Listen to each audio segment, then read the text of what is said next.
최근 예일대학교 연구진이 책에 관한 흥미로운 연구 내용을 발표했습니다. 책을 많이 읽을수록 수명이 늘어난다는 내용인데요.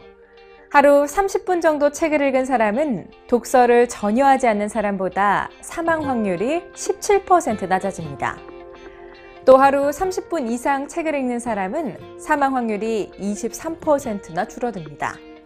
종합해보면 독서를 하는 사람이 독서를 하지 않은 사람보다 24개월을 더 살 수 있다는 말이 됩니다. 우리는 책을 통해 다양한 세상을 경험할 수 있고 과거와 현재, 미래의 세계를 만날 수 있는데요. 독서가 인간의 수명을 늘린다는 예일대 연구진의 발표는 결국 인간의 뇌가 새로운 것들을 인식할수록 생명 유지에 대한 열망이 커진다는 의미로 볼 수 있죠. 오늘 한 권의 책은 시간이 부족한 직장인들에게 책을 쉽고 유익하게 활용할 수 있는 독서법을 소개하는 책이 답이답니다.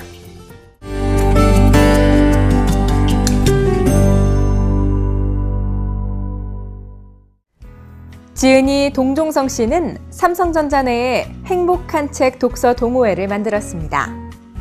사내 동호회의 발전과 창의적인 콘텐츠 운영으로 대한민국 독서경영 특별상을 받은 그는 현재 창의혁신 전문가, 부전 마인드맵 강사, 독서 지도사 등 다양한 활동을 펼치고 있는데요. 저자는 책에서 직장인의 창의 두뇌는 독서에서 나온다고 강조합니다.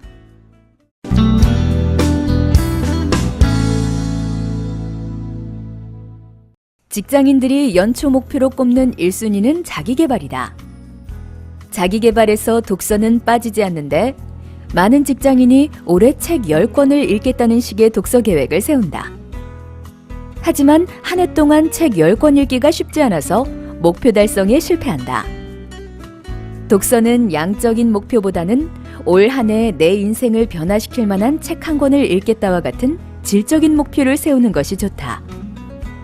사실 책을 읽는 행위는 내 인생의 깨달음과 변화를 모색하는 것이지 어떤 정해진 목표를 달성하기 위한 것이 아니기 때문이다.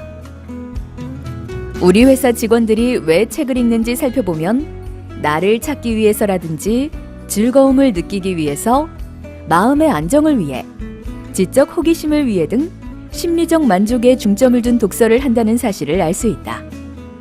책에 대한 반어적 질문을 하면 목표를 정하지 않고도 자신의 심리적 만족을 충족하는 독서를 할 수 있다. 예를 들어보자. 박웅현 저자의 책은 도끼다라는 책에는 다음과 같은 중국시가 소개되어 있다. 하루 종일 봄을 찾아다녔으나 보지 못했네. 집신이 닳도록 먼 산 구름 덮인 곳까지 헤맸네. 지쳐 돌아오니 창 앞에 매화향기 미소가 가득. 봄은 이미 그 가지에 매달려 있네. 박웅현 저자는 시에 등장하는 봄이라는 어휘 대신에 행복을 넣어보라고 권한다. 그는 행복은 먼 곳에 있지 않고 가까운 곳에 있고 소소한 일상의 순간에 행복이 찾아온다고 말한다. 책을 읽으며 나 자신에게 질문을 던져본다. 나는 삶을 레이스로 여기고 살아온 것은 아닐까? 나의 진정한 행복은 무엇일까? 저자에게 반문하면서 더욱 확장된 질문을 던져보면 생각이 깊어진다. 과연 소소한 것이 진정한 행복일까?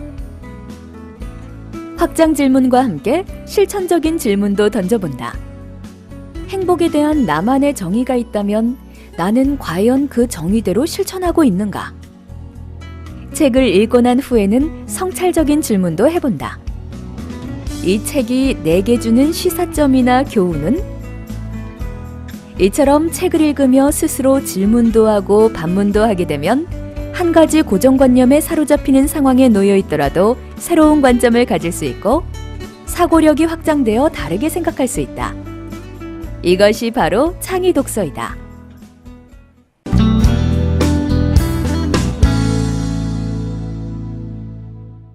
책을 읽었지만 어떤 내용인지 전혀 기억이 나지 않는 경우가 많다. 하지만 책의 내용과 인상 깊었던 문장을 기록해두거나 꾸준히 서평을 쓰다 보면 책 내용이 오랫동안 기억에 남는다. 그렇다면 어떻게 서평을 남기는 것이 좋을까? 독서 활동가 김우로 저자의 독공법에 나오는 WWH131 서평을 살펴보자. Y는 작가는 왜 이 책을 썼을까라고 책을 지은 목적을 쓴다. What은 작가는 무엇을 말하는가라는 책의 핵심적인 내용을 전반부, 중반부, 후반부로 나누어 써본다.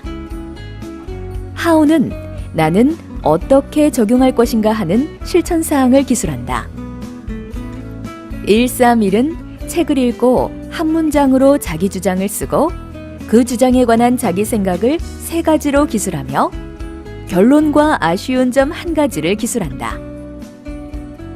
마지막으로 내 마음속에 남은 한 문장을 쓰고 마무리해보면 어떨까?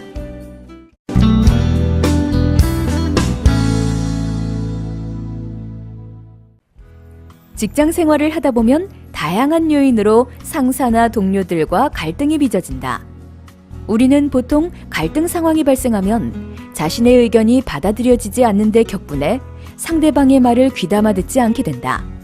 어떻게 소통할 것인가 책을 쓴 데이브 커페는 이럴 때 지금 당장 결판을 내겠다는 심정으로 소통 아닌 소통을 할 것이 아니라 각자 일정한 시간을 가진 후 차분하게 대화하는 것이 좋다고 조언한다. 그러기 위해서는 먼저 나 자신과 소통을 해야 한다. 자기에 관해 제대로 알아야 남도 상대할 수 있기 때문이다. 그렇다면 나 자신과 어떻게 소통해야 하는 걸까?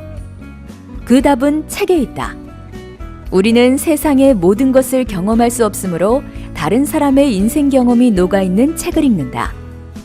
책을 통해 세상을 배우고 타인의 마음속을 들여다볼 수 있다. 지금처럼 홀로족 문화가 대세인 시대에 사회생활을 제대로 하려면 관계 맺기에 충실해야 하는데 공감대를 형성하는 가장 좋은 방법 중 하나는 함께 책을 읽는 것이다. 책을 공유하면 저절로 유대감이 생기게 되는 것이다. 책이 답이다. 이 책은 독서에 대한 새로운 개념 정리, 다르게 생각하고 새로운 관점을 갖는 창의 독서법, 창의적인 글쓰기 방법, 다양한 독서 동호회 활동 사례 등 직장인들을 위한 유익한 독서법이 흥미롭게 펼쳐지고 있는데요. 독서를 통해 삶의 의미와 행복을 찾고 싶은 독자라면 이 책에서 동종성 저자를 만나보면 어떨까요? 그가 친절하게 독서의 즐거움 속으로 안내해 드릴 겁니다.